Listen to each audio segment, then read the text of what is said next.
CTV News at 5 with Hudson Mack. Good evening. Hudson Mack is away tonight. I'm Andrew Johnson. Thanks for joining us. We begin tonight in the ALBERNI Valley, where RCMP have launched the largest copper wire theft investigation in the detachment's history.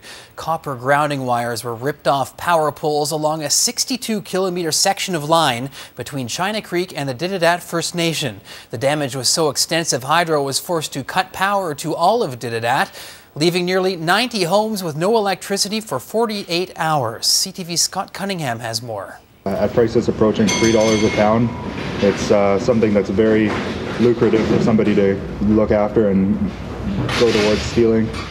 Raw metal or wrapped in plastic, copper wire is a moneymaker.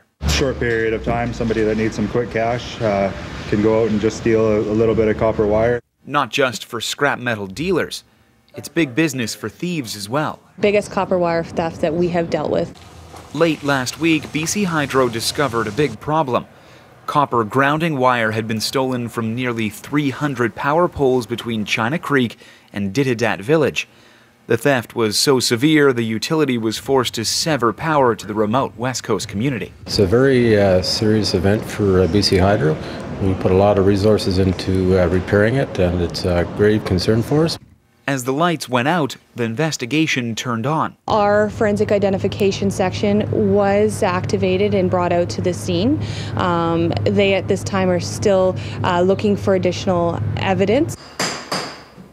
RCMP and BC Hydro are hoping a break in the case may come from somewhere like this. A legitimate metal dealer on Vancouver Island would pay you between $6 and $8 for a piece of copper like this.